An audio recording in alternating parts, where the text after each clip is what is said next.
তো দেখো বন্ধুরা, এটা কি তোমরা চিনতে পারছো?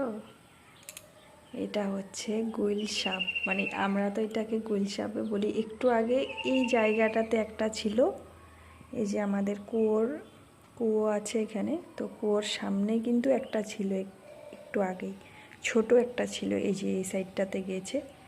এখন দেখছি এটার থেকেও আরও বড়, এই যে দেখো আরেকটা। তো এত জঙ্গল না আমাদের ঘরের পেছনটা, তো কিছুদিন পর পর কিন্তু এই যে মানে এই বর্ষার টাইমটাতে একদম জঙ্গল হয়ে যায়। আর এগুলো কিন্তু কয়েকদিন পর পরে মানুষ নিয়ে পরিষ্কার করায়, কিন্তু আবারও জঙ্গল হয়ে যায়। তো এখন দেখো এইটা অনেকটাই বড়। আর এই জায়গাটা একটা চিড়িয়াখানাই বলতে পারো, এখানে অনেক কিছুই দেখতে পাই। তো এই সাপগুলো থাকলে নাকি মানে অন্য সাপ আসতে পারে না, মানে এমনি সাপ আসে না, বড় বড় সাপগুলো আসে না। আর আমরা কিন্তু এখন অবধি বড় সাপ এই জায়গাটাতে দেখিনি কোনো দিনও। ছোটো মোটো দেখা গেছে, সামনের দিকে দেখেছি, তাও এই জায়গাটাতে আমরা কিন্তু কোনো দিনও সাপ টাপ দেখিনি। তো দেখো কতটা জঙ্গল। তো এটা আমাদের ঘরের পেছন দিকটা। আর পরিষ্কার করলে না এই জায়গাটা গর্ত আর কি, তো পরিষ্কার করলে ভালোই লাগে, আবার কিছুদিন পর আবার এরকম জঙ্গল হয়ে যায়।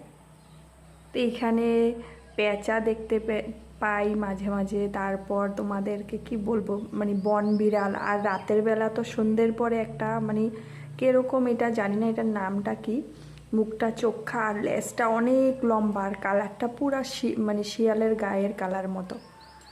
তো এইটাও মাঝে মাঝে কি করে, কোনো শব্দ করে না, কিছু করে না, কোনো ক্ষতি করে না, আমাদের সামনের দিকে চলে যায় মাঝে মাঝে সন্ধ্যের পর। তো ওইটাকে তো আমরা প্রায় দিন দেখি, প্রায় দিন কিন্তু দেখতে থাকি। কোনো ক্ষতি করে না অবশ্য। ওটাকে কি জানি নাম বলে, জানি না নামটা, তোমাদেরকে কিভাবে দিয়ে দেখাই। তো এই গুলশাপটা মাত্র দেখতে পেলাম, আমার কথার আওয়াজ পেয়ে কিন্তু এখন নিচের দিকে চলে গেছে।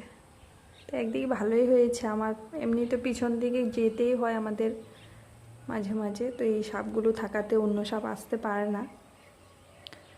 আর পেঁচা দেখতে পারি, অনেকগুলো বড় বড় পাখি, যেগুলো মানে কি পাখি বলবো জানি না, অনেক বড় সাইজের পাখিগুলো দেখতে পাওয়া যায়। তারপরে ডাউক পাখি তো এই যে এই জায়গাটাতে চলে আসে, অনেক ডাউকের আওয়াজ একটু পরেই শোনা যাবে। হঠাৎ হঠাৎ ডাউকগুলো যখন ডাকে পুরো শোনা যায় আওয়াজটা। অনেক ডাউক পাখি, মানে এটা একটা চিড়িয়া